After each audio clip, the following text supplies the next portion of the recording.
Hi friends, പുതിയൊരു വീഡിയോയിലേക്ക് സ്വാഗതം. ഇന്ന് നമ്മൾ ഉണ്ടാക്കാൻ പോകുന്ന ഡിഷ് ഒരു അടിപൊളി എഗ് ബേജോ. ഈ ഡിഷിന്റെ പേരാണ് എഗ് ബേജോ. ഇതൊരു സ്ട്രീറ്റ് ഫുഡാണ്. അതുപോലെ തന്നെ ഒരു ബർമീസ് റെസിപ്പിയാണ് എഗ് ബേജോ. അപ്പൊ നമുക്ക് ഇത് കണ്ടുവരുന്നത് നമ്മളുടെ ചെന്നൈയില് ആണ് കൂടുതലും സ്ട്രീറ്റ് ഫുഡായിട്ട് ഇത് കണ്ടുവരുന്നത്. അപ്പം മലയാളികൾക്ക് അത് അത്ര പരിചയമുള്ള ഒരു ഡിഷ് അല്ല. അപ്പൊ അതുകൊണ്ടാണ് നിങ്ങളോട് പരിചയപ്പെടുത്തുന്നത്. അപ്പം നമുക്ക് നമ്മുടെ എഗ് ബേജോ എങ്ങനെയാണ് ഉണ്ടാക്കുന്നത് നോക്കിട്ട് വരാം. അടിപൊളി ടേസ്റ്റ് ആണ്. അപ്പം നമുക്ക് എഗ് ബേജോ ഉണ്ടാക്കാം. എഗ് ബേജോയ്ക്ക് വേണ്ടി നമുക്ക് മുട്ടയൊന്ന് പുഴുങ്ങിയെടുക്കാം. അപ്പം നമുക്ക് ഞാനൊരു 5 മുട്ടയാണ് ഇവിടെ എടുത്തിരിക്കുന്നത്. ആ 5 മുട്ടയെ നമുക്കൊന്ന് പുഴുങ്ങിയെടുക്കാം. കുറച്ച് ഉപ്പിട്ടിട്ട് നമുക്കതിനെ പുഴുങ്ങിയെടുക്കാം. എഗ് ബേജോ ഉണ്ടാക്കുന്നതിനായിട്ട് നമുക്ക് ഇനിയും വേണ്ടത് ഒരു 10 വറ്റൽമുളകാണ് എടുത്തിരിക്കുന്നത്. ഒരു വലിയ സവാള ചെറുതായിട്ട് കനം കുറഞ്ഞ് അരിഞ്ഞതാണ്. ഒരു 10 അല്ലി വെളുത്തുള്ളി നീളത്തിൽ അരിഞ്ഞത്. ഇത്രയുമാണ് ഇപ്പം നമുക്ക് വേണ്ടത്. അപ്പം ഇനി നമുക്ക് ആദ്യമേ സവാളയും വെളുത്തുള്ളിയും നമുക്ക് വറുത്തെടുക്കാം. എണ്ണ ഒഴിച്ച് പാത്രം നമ്മൾ വെച്ചിട്ടുണ്ട്. നമുക്ക് സവാള ഇട്ട് കൊടുക്കാം. സവാള ഇട്ട് കൊടുത്ത് നമുക്ക് വറുത്തെടുക്കാം. നമുക്ക് സവാള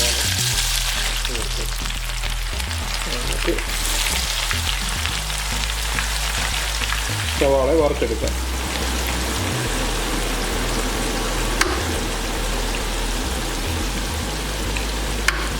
ഉള്ളി ഇത്രയും ബ്രൗൺ ആണ്.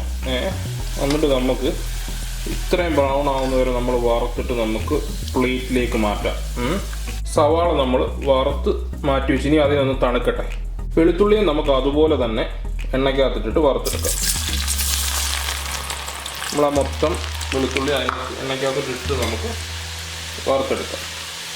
വെളുത്തുള്ളിയും നമ്മൾ ഇതുപോലെ തന്നെ ബ്രൗൺ കളറിൽ വറുത്ത് മാറ്റി വെക്കാം. നമുക്ക് വറ്റൽമുളകിനെ ഇട്ട് നമ്മൾ ഒന്ന് വറുത്തെടുത്താൽ മതി. ഒത്തിരി അങ്ങ് ഇതാക്കണ്ട. ജസ്റ്റ് വറ്റൽമുളകിനെ നമ്മളൊന്ന് അതിൻ്റെ പച്ചപ്പ് മാറുന്നത് പോലെ നമ്മൾ ഒന്ന് വറുത്തെടുക്കും. വറ്റൽമുളകിനെ വറുത്ത് നമുക്കൊരു ചെറിയ മിക്സിക്കകത്തോട്ട് നമുക്ക് പൊടിക്കാനായിട്ട് മാറ്റും. ഇതൊന്ന് തണുത്തതിന് ശേഷം നമുക്കൊന്ന് പൊടിച്ചെടുക്കാം. ആ സമയം കൊണ്ട് നമ്മുടെ മുട്ടയുടെ തോടൊന്ന് നമുക്ക് പൊടിച്ചെടുക്കാം. അപ്പോൾ ജസ്റ്റ് നമുക്കൊരു ഗ്ലാസ്സിനകത്തോട്ടൊന്ന് ഇട്ടിട്ട് ഗ്ലാസ്സിനെ ഒന്ന് ജസ്റ്റ് ഒന്ന് കുലുക്കാം. എന്നിട്ട് നമുക്ക് ജസ്റ്റ് പുറത്തെടുത്തിട്ട് ഇങ്ങനെ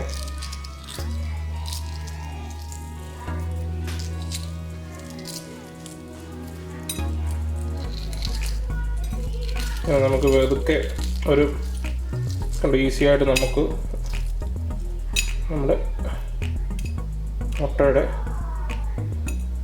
ഫുള്ള് ക്ലീനായിട്ട് വന്നിട്ടുണ്ട്. കണ്ടോ? ഇങ്ങനെ നമുക്ക് ചെറിയൊരു ട്രിക്ക് ഉപയോഗിച്ച് പെട്ടെന്ന് നമുക്ക് മുട്ടയുടെ തോട് പൊളിച്ചെടുക്കാം. സവാള ഒന്ന് നമുക്ക് വറുത്ത് വെച്ചിരിക്കുന്ന ഒന്ന് കൈ കൊണ്ട് ഒന്ന് ജസ്റ്റ് ഇങ്ങനെ ഒന്ന് ഇതാക്കി കൊടുക്കുക. അതിൻ്റെ കൂട്ടത്തിൽ നമ്മുടെ വെളുത്തുള്ളിയും കൂടെ ഇട്ട് കൊടുക്കാം. വെളുത്തുള്ളി ഇട്ട് കൊടുത്തിട്ട് നമുക്കൊന്ന് കൈ കൊണ്ട് തന്നെ പൊടിച്ച് ഒന്ന് ചേർക്കാം. അതിനുശേഷം നമ്മുടെ വറുത്ത കാശ്മീരി നമ്മൾ മിക്സിക്കകത്തിട്ട് പൊടിച്ചതാണ്. അപ്പം അതിനെ നല്ലവണ്ണം നമ്മുടെ ഈ മിശ്രിതത്തിൻ്റെ കൂടെ യോജിപ്പിച്ച് എടുക്കാം. അവസാന ഘട്ടത്തിലേക്ക് കടന്നിരിക്കുകയാണ്. നമ്മളിപ്പോൾ എടുത്തിരിക്കുന്നത് കുറച്ച് മല്ലിയില എടുത്തിട്ടുണ്ട്. മല്ലിയില നമ്മൾ കുറച്ച് എടുത്തിട്ടുണ്ട്. നമ്മുടെ വാളംപുളിയുടെ വെള്ളമാണ്. വാളംപുളിയുടെ വെള്ളം നമ്മൾ വാളംപുളി വെള്ളത്തിലിട്ട വെള്ളം മാത്രം എടുത്തിട്ടുണ്ട്. പിന്നെ നമ്മൾ വറക്കാൻ ഉപയോഗിച്ച എണ്ണ, അത് നമ്മുടെ ആ എല്ലാ ഫ്ലേവേഴ്സും ഇൻഫ്യൂസ്ഡ് ആയിട്ടുള്ള ആ ഓയിൽ നമ്മൾ എടുത്തിട്ടുണ്ട്. ഇത് നമ്മുടെ ഉപ്പുവെള്ളം, അതായത് നമ്മുടെ സാൾട്ട് വെള്ളത്തിലിട്ടിട്ട് ഡയലൂട്ട് ചെയ്തിട്ടിരിക്കുന്ന വെള്ളമാണ്. ഇത് ഒരു വലിയ നാരങ്ങയുടെ നീരാണ്. പിന്നെ ഇത് ഓൾറെഡി നമ്മൾ ഉണ്ടാക്കിയ ആ മിശ്രിതം, നമ്മളുടെ മുട്ട. അപ്പം ഇതെങ്ങനെയാണ് ഉണ്ടാക്കുന്നതെന്ന് കാണിച്ചു തരാം. ആദ്യം മുട്ടയൊന്ന് കട്ട് ചെയ്യാം. മുട്ട കട്ട് ചെയ്യുന്ന വെച്ചാൽ ഫുള്ളല്ല, ഒരു 3/4 ഭാഗത്തോളം നമുക്കൊന്ന് കട്ട് ചെയ്തിട്ട് ഇങ്ങനെയൊന്ന് സ്പ്രെഡ് ചെയ്യാം. എന്നിട്ട് നമ്മളുടെ ഈ മിശ്രിതത്തെ ആദ്യമേ നമുക്കൊന്ന് അകത്തേക്ക് വെച്ച് കൊടുക്കാം.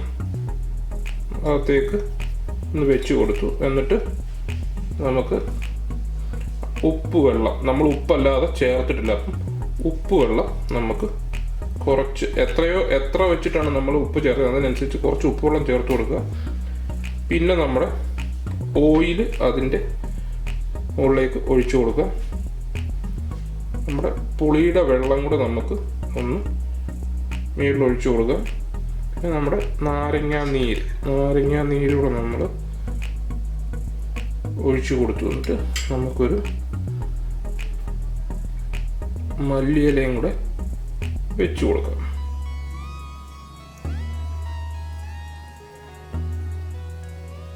അപ്പം ഇങ്ങനെയാണ് നമ്മൾ എഗ് ബേജോ സെറ്റ് ചെയ്യുന്നത്. ബാക്കിയുള്ള മുട്ടയും കൂടെ ഒന്ന് സെറ്റ് ചെയ്തിട്ട് ഞാൻ വരാം. എഗ് ബേജോ നമ്മുടെ അടിപൊളിയായിട്ട് റെഡി ആയിട്ടുണ്ട്. ഇനി നമുക്ക് അതെങ്ങനെയാണ് കഴിക്കേണ്ടത്, എന്താണ് അതിൻ്റെ ടേസ്റ്റ് എന്നുള്ളൂടെ നോക്കാം. എഗ് ബേജോ നമുക്ക് കഴിച്ചു നോക്കാം. ഇത് കഴിക്കുന്നതിന് ഒരെണ്ണം നമ്മളിങ്ങനെ എടുത്തിട്ട് ഇങ്ങനെ മുറിച്ച് വെച്ചിട്ടൊന്നുമില്ല കഴിക്കും. നമ്മൾ ഒരെണ്ണം എടുത്തിട്ട് കണ്ടോ ആ രീതി വന്നിട്ട് അതിനെ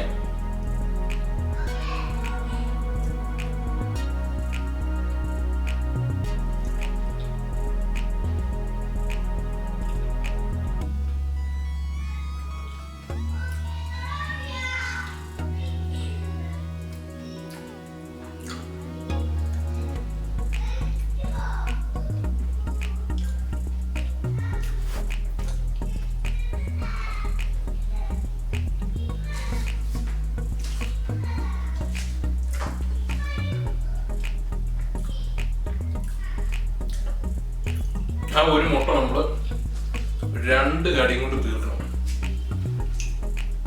കാരണം ഇത് നമ്മൾ ഫില്ല് ചെയ്തേക്കുന്ന എല്ലാം അതിനകത്ത് ഇൻഫ്യൂസ്ഡ് ആയിട്ട് നമ്മളൊരു 5-10 മിനിറ്റോളം വെച്ചിട്ടാണ് ഇത് കഴിക്കുന്നത്. അപ്പം മുട്ടയുടെ ഉണ്ണിയിലോട്ട് ശരിക്കും വറുത്ത ആ സവാളയുടെയും വെളുത്തുള്ളിയുടെയും ടേസ്റ്റ്, പിന്നെ നമ്മുടെ പുളിയുടെ എണ്ണ, ഉപ്പ് ടേസ്റ്റ് വരുമ്പോഴത്തേക്കിനും ശരിക്കും അടിപൊളിയായിട്ട് ഒരു അസാധ്യ ടേസ്റ്റാണ്. എല്ലാവരും ഇത് ഉണ്ടാക്കി ഒന്ന് കഴിച്ചു നോക്കുക. കാരണം നമ്മൾ മാക്സിമം ഇത് കാണുന്നതിൽ എനിക്കറിയത്തില്ല എത്രയും ആൾക്കാർ ഇത് കഴിച്ചിട്ടുണ്ടോ എന്ന്. അപ്പം ഇത് ഒരു വേറിട്ട രുചിയാണ്. അപ്പം ഒന്ന് കഴിച്ചു നോക്കും. എന്നിട്ട് അഭിപ്രായങ്ങൾ പറയാം. നമ്മുടെ വീഡിയോയുടെ താഴെ അഭിപ്രായങ്ങൾ രേഖപ്പെടുത്തുക. അപ്പം നമ്മുടെ വീഡിയോ ആദ്യമായിട്ടാണ് കാണുന്നതെങ്കിൽ ഒന്ന് സബ്സ്ക്രൈബ് ചെയ്തേക്കുക. മാക്സിമം നിങ്ങളുടെ ഫ്രണ്ട്സിന് ഒന്ന് ഷെയർ ചെയ്യും. അപ്പം അടുത്തൊരു വീഡിയോയുമായി വരുന്നവരെ എല്ലാവർക്കും ബൈ.